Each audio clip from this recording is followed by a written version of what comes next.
Good afternoon, parents. This is Mr. Lopez, the school counselor at Discovery. And this is Miss Kegley, the school counselor at Desert View Elementary. So, today we are going to be focusing on cyberbullying for this parent workshop. So, the main focuses for this presentation is that we're going to be going over what is bullying, what is cyberbullying. Let's talk about cyberbullying, some statistics preventing cyberbullying, what to do when cyberbullying happens, digital awareness for parents and guardians, tips and helpful rules for parents and guardians to help their children. So, what is bullying? Bullying is unwanted aggressive behavior among school age children that involves a real or perceived power imbalance. The behavior is repeated or has the potential to be repeated over time. Kids who are bullied and kids who bully others may have some serious, lasting problems. Very important, in order to be considered bullying, the behavior must be aggressive and include one or both of these conditions. An imbalance of power, kids who bully use their power such as physical strength, access to embarrassing information, or popularity to control others, and repetition, which is very important. Bullying have behaviors happen more than once or twice, or must have the potential to be repeated again and again. And I think this one's a really important one because we do have parents who come to the office and ask to speak to the principal or whoever is in the front office and say that their son or daughter is being bullied. When we do the investigation, it turns out that a student just called their son or daughter an ugly name one time, and the parents assume that was bullying, which that is not bullying. That was just a student being mean to their son or daughter just that one time. So that wouldn't be considered bullying. So just keep that in mind when you guys are talking to your kids, okay? So cyberbullying is takes place over digital devices like cell phones, computers, and tablets. So also the same rules apply for cyberbullying.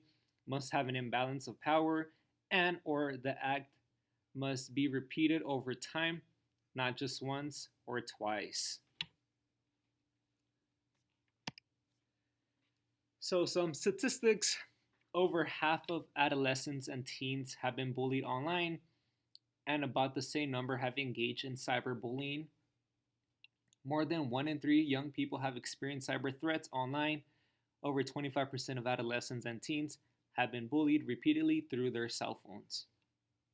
And also over half of the young people do not tell their parents when cyberbullying occurs. And I think this one's an important one because maybe the kids are just ashamed to tell their parents because they are getting picked on, or also they are probably afraid of telling their parents because their parents may go to the school and ask to speak to the principal, and then other students find out that they kind of told their parents, and then they don't want to be labeled as a tattletale or a snitch among their peers. So that's probably why they are keeping these cyberbullying threats from their parents.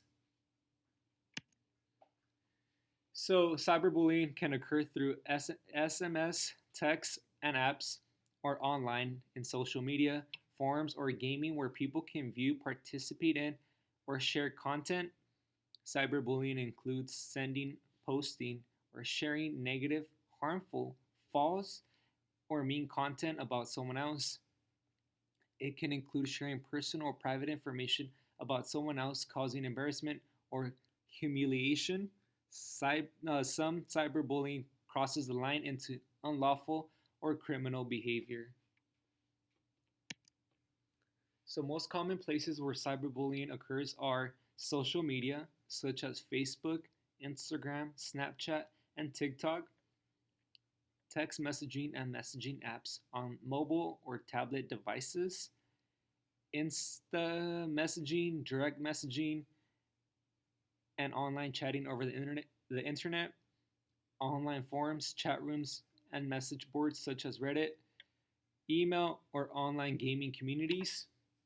And I think this one's important if your son or daughter do have social media, that you monitor what they are doing, who are they talking to, and who's talking to them.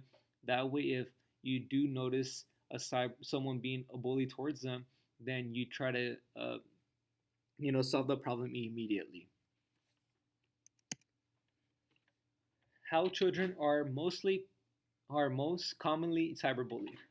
Posting comments or rumors about someone online that are mean, hurtful, or embarrassing, threatening to hurt someone or telling them to kill themselves, posting a mean or hurtful picture or video, pretending to be someone online in order to solicit or post personal or false information about someone else, posting mean or hateful names, comments, or content about any race, religion, or ethnicity, or any personal characteristics online, creating a mean or hurtful webpage about someone. And I think we do see a lot on social media, mainly, the mean comments, and also we've been seeing a lot of "oh, go kill yourself" or "nobody likes you" comments. So if you see that on your son or daughter's social media, or you hear about it, try to address the situation immediately, please.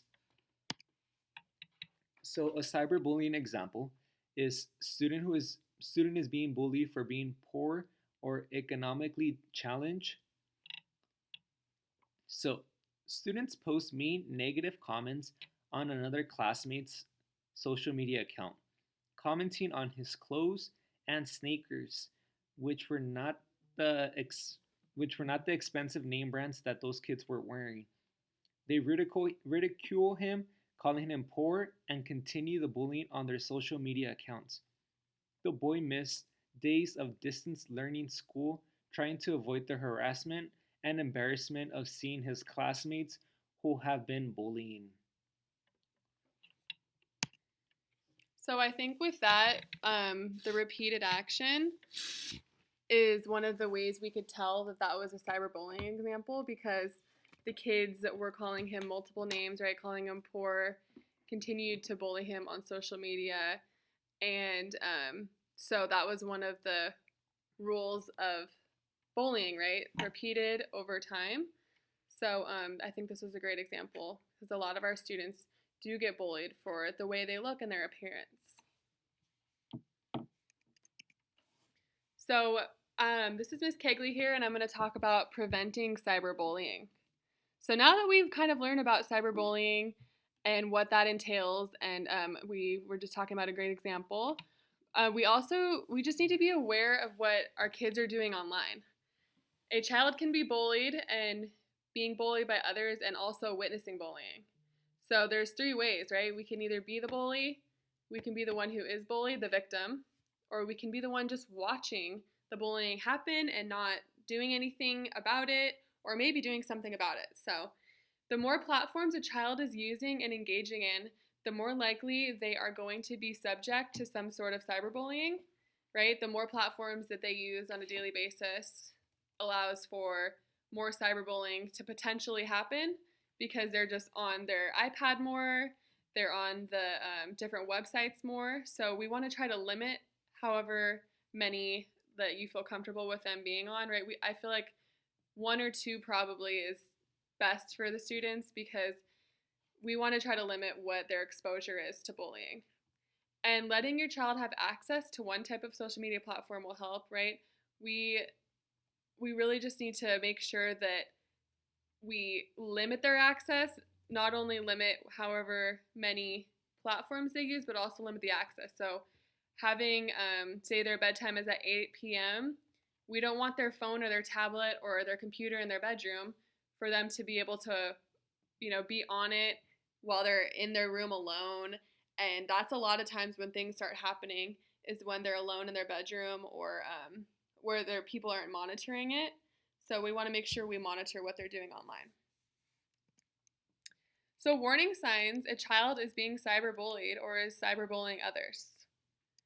Noticeable increases or decreases in device use, including texting.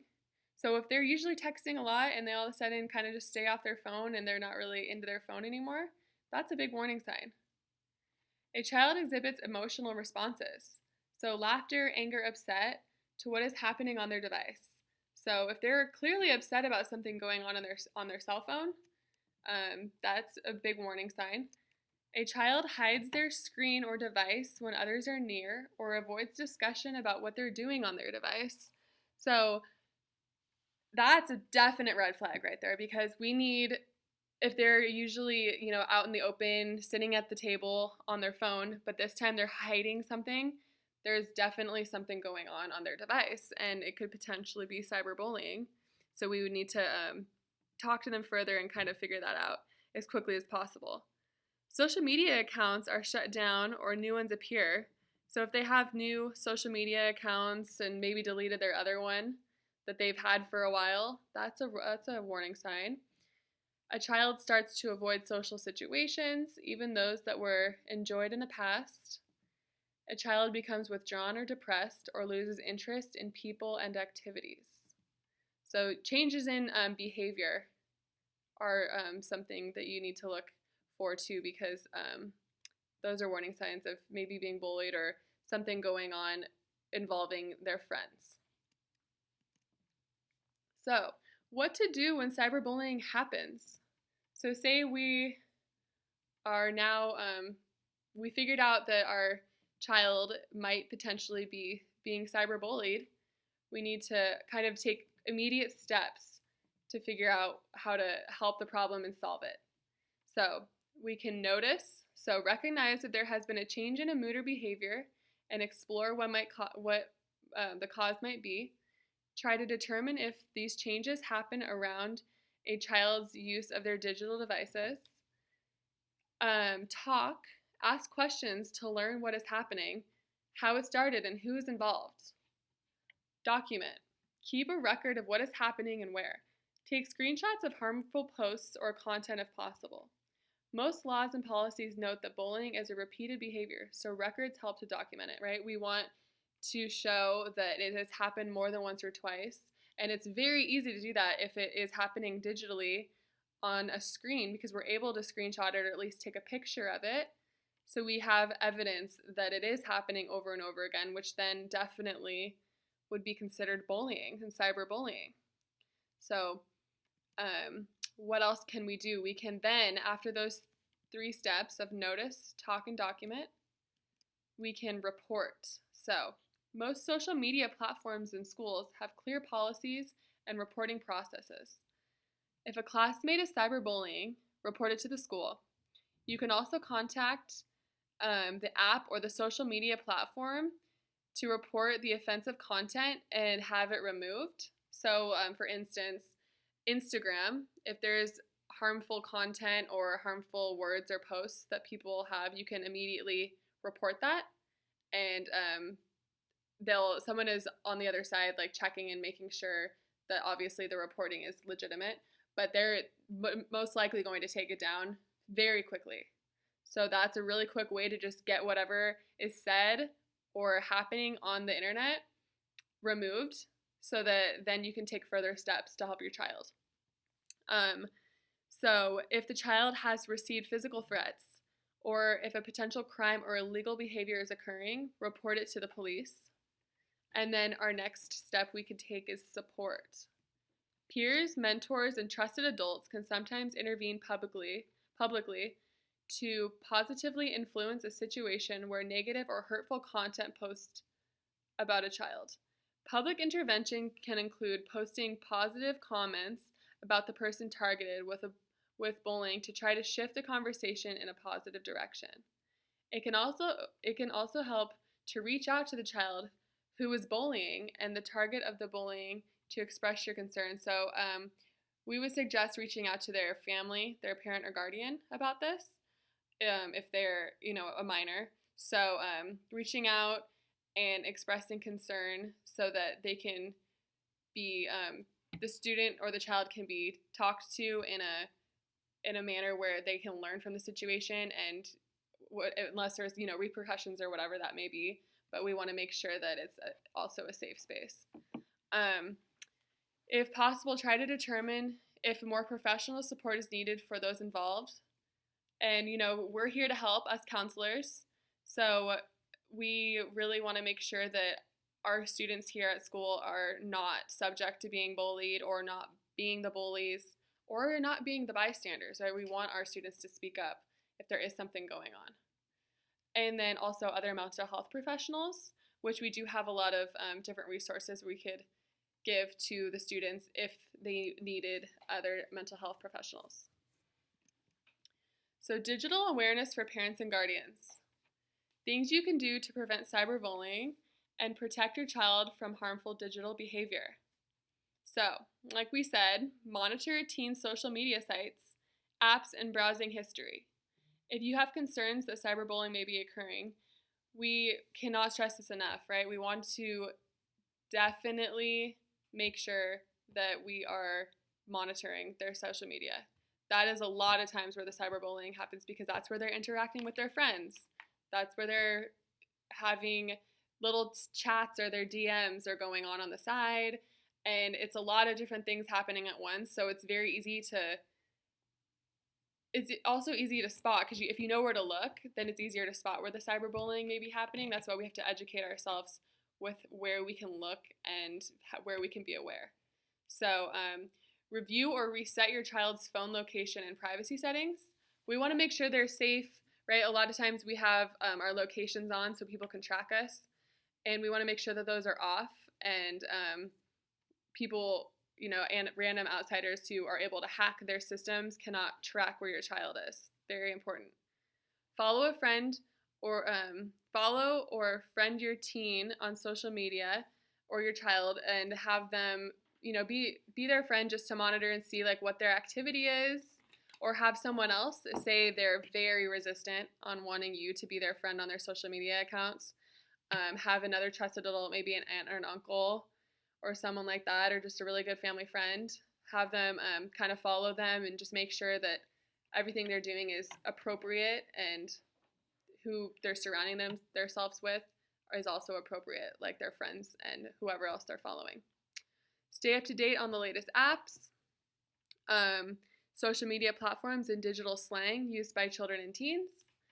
So we all, with the times changing, different slang comes up and things we might not understand, or words that are being used that could be harmful and being used to bully online. So we want to stay up to date on those so we know if we do see something, if it is considered bullying, we can act on it.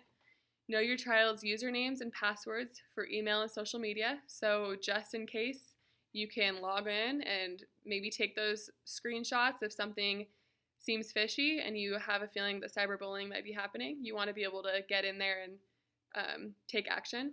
And then establish rules about appropriate digital behavior, content, and apps, right? We want to establish also rules of not having it in their rooms and having it while they're going to bed, because that also just hurts their sleep, and they might be staying up way too late when they could be getting 8 hours of sleep that night for school the next day.